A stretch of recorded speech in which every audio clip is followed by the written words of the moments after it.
જય માતા ખેડૂત મિત્રો, આજે તારીખ 12 એપ્રિલ 2025 આજની સવારની હવામાન અપડેટની અંદર માહિતી મેળવીએ તો ગુજરાતની અંદર ગઈકાલથી જ હવામાનમાં પલટો આવી ચૂક્યો છે.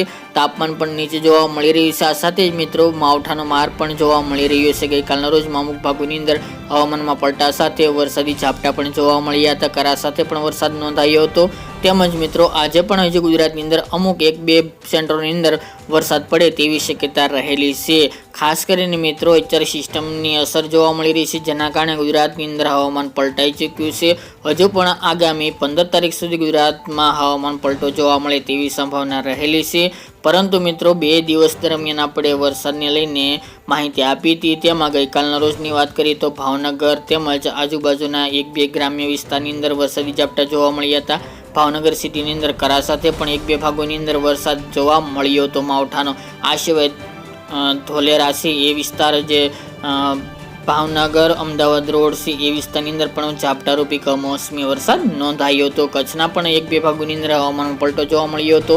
તેની સાથે ઉત્તર ગુજરાતના સાબરકાંઠાના ભાગોની અંદર તેમજ બોર્ડર વિસ્તારની અંદર પણ 1-2 જગ્યાએ હવામાન પલટાયું હતું અને છાંટછૂટ પણ જોવા મળી હતી. તેમજ મિત્રો આજે પણ અમુક જગ્યાએ વરસાદી ઝાપટા જોવા મળે ઉત્તર ગુજરાત અને સૌરાષ્ટ્રના ભાગો અને સાથે જે રાજસ્થાન મધ્યપ્રદેશ બોર્ડર વિસ્તાર છે ત્યાં પણ વરસાદની સંભાવના કમોસમી વરસાદની સંભાવના 1-2 સેન્ટરોની અંદર આજે જોવા મળી શકે છે, જેની તમામે ખેડૂત ભાઈ નોંધ લેવી. કોઈ ભારે વરસાદની સંભાવના નથી, પરંતુ ગઈકાલના રોજમાં ભાવનગરના અમુક વિસ્તારની અંદર એક ઝાપટું ભારે પણ 1-2 વિસ્તારની અંદર જોવા મળ્યું હતું, જેના કારણે હાલ તો તેની આગાહી પણ નકારી ન શકાય. પરંતુ મિત્રો હજુ પણ ગુજરાતની અંદર આજે દિવસ દરમિયાન હવામાનમાં પલટો જોવા મળશે. ખાસ કરીને બપોર બાદના સેશનની અંદર આ માવઠું જોવા મળે સાંજ દરમિયાન તેવી સંભાવના રહેલી છે.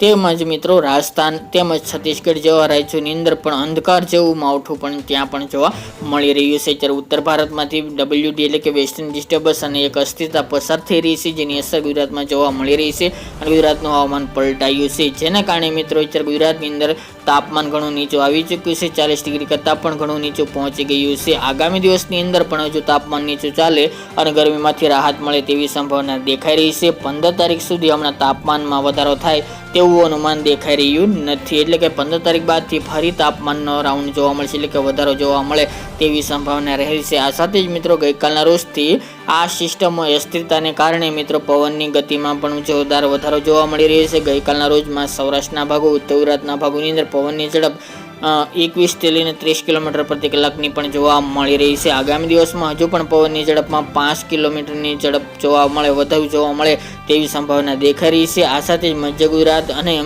દક્ષિણ ગુજરાતના ભાગોની અંદર પવનની ઝડપ સૌરાષ્ટ્ર કરતાં વધુ જોવા મળે વધુ ગતિમાં જોવા મળે તેવું પણ અનુમાન દેખાઈ રહ્યું છે. વધુ અપડેટ આગામી દિવસમાં જણાવતા રહીશું. આ તે મિત્રો આજની વહેલી સવારની અપડેટ.